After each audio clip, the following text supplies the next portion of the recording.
Hello friends. अब जो हमारे बुक के जो हम क्वेश्चन आंसर हैं उससे पहले स्टार्ट करते हैं। जो वर्ड्स इसमें आए जैसे कॉर्क, तो कॉर्क क्या होता है? ये a part of bark of a tree. ये जो बात करें पेड़ की छाल वाला भाग होता है जिसे हम कॉर्क कहते हैं। अब साइटोप्लाज्म की बात करें, साइटोप्लाज्म क्या होता है? तो इसमें देखिए कि साइटोप्लाज्म ये जेली लाइक सब्सटेंस, ये एक जेली लाइक सब्सटेंस होता है, ठीक है। Jelly like substance occupying most of the space inside the cell, जो कि ज़्यादातर जो सेल के अंदर जो स्थान घेरे हुए होता है साइटोप्लाज्म, ठीक है। फिर इसके बाद आता है हमारा टिश्यू। एक बात करें टिश्यू क्या होता है, तो एक group of similar sales performing a specific function, एक जैसी कोशिकाओं का समूह जो एक कोई स्पेशल फंक्शन करता है उसे टिश्यू कहते हैं। सेल क्या है? The basic and structural function unit of a living organism. Living organism की बेसिक बात करें स्ट्रक्चरल और ये फंक्शनल यूनिट है, ओके। आगे राउंड अप करते हैं पूरे यूनिट का हमारे का। जैसे यहाँ पे देखो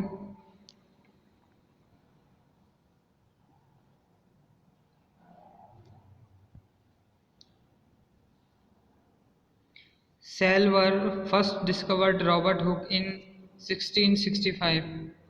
जो सेल थी, कोशिका थी, सबसे पहले डिस्कवर्ड खोजी गई थी किसमें? रॉबर्ट हुक ने 1665 में, while working with cork cell, जब वो कॉर्क सेल पे पेड़ की छाल पे काम कर रहे थे।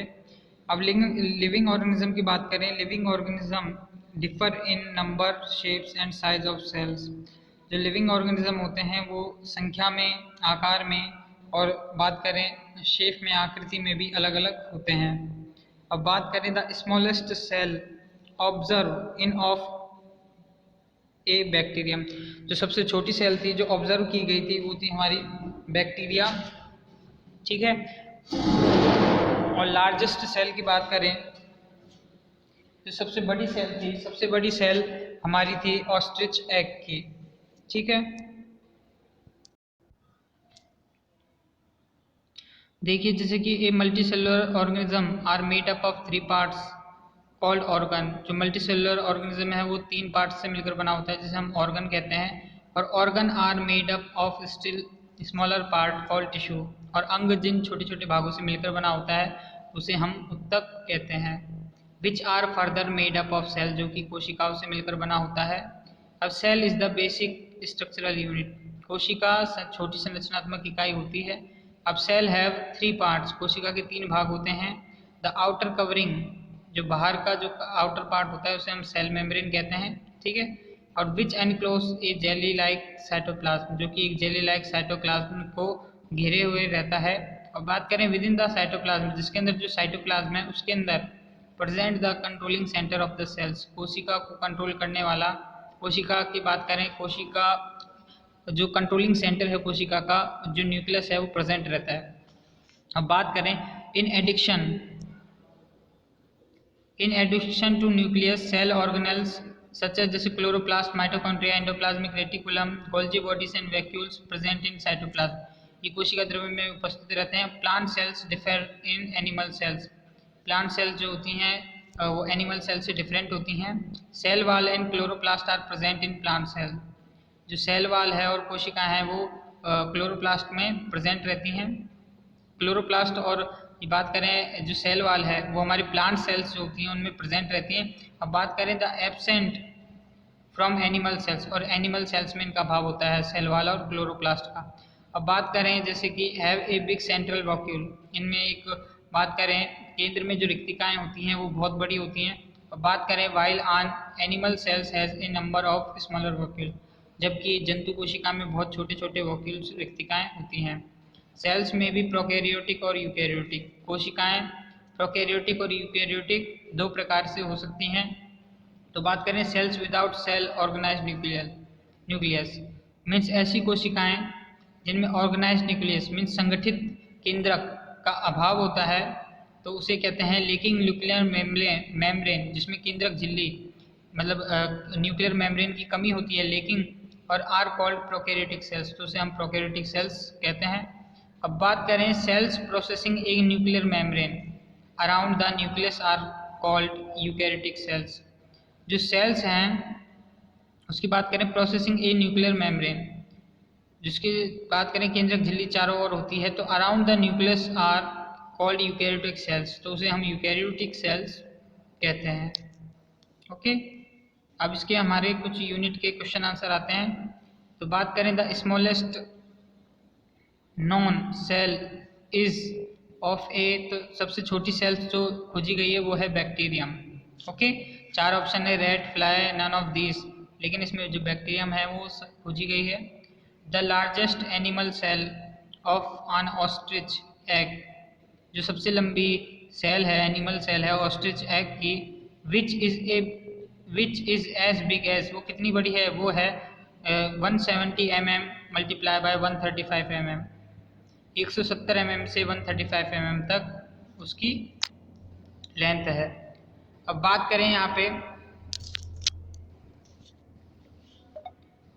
कि amoeba and bacteria have, amoeba और बैक्टीरिया के पास क्या है, ओनली 1 सेल होते हैं, ये यूनिसेलुलर ऑर्गेनिज्म होते हैं।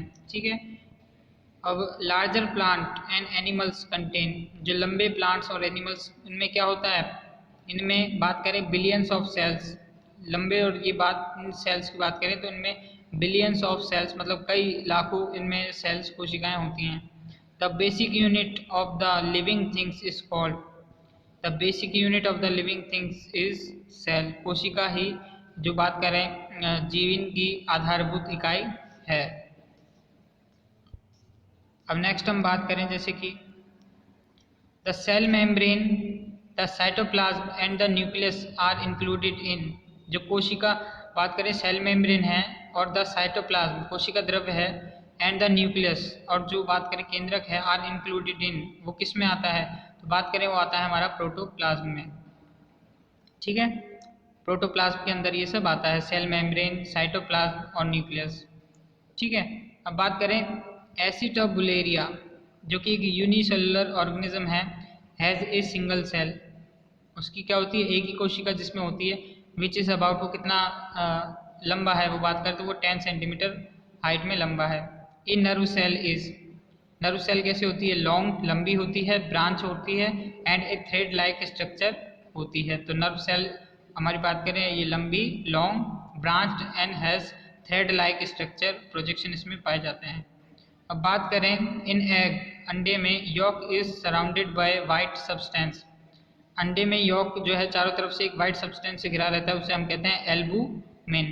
ओके, उसे हम एल्बुमिन कहते हैं। अब रॉबर्ट हुक ने सबसे पहले ऑब्जर्व किया thin slice of cork, thin slice of cork under his crude microscope, उसके क्रूड माइक्रोस्कोप से उसने एक पतली झिल्ली, कोशिका की एक पतली झिल्ली को खोजा।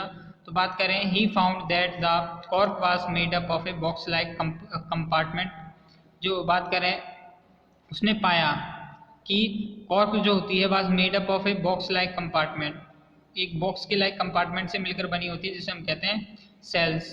ओके, जिसे हम सेल्स, कोशिकाएं कहते हैं। तो इस तरीके से ये हमारी यूनिट हुई कंप्लीट।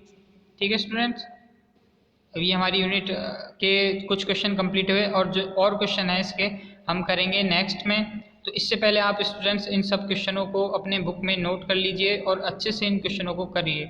ठीक है, इन क्वेश्चन को आपको क्वेश्चन के आंसर डेली के डेली करने हैं, और क्वेश्चन के आंसर करके आपको जो अपना होमवर्क है वो कंप्लीट करना है। और जब आपका टाइम है, जैसे वेडनेसडे और सैटरडे 2 दिन है, तो उस दिन आपको ये जो होमवर्क है उसको चेक कराने भी आना है स्कूल में। तो ओके स्टूडेंट्स, आप इन सब बातों का ध्यान रखिए और अपना होमवर्क ज़रूर करिए कंप्लीट से। ओके।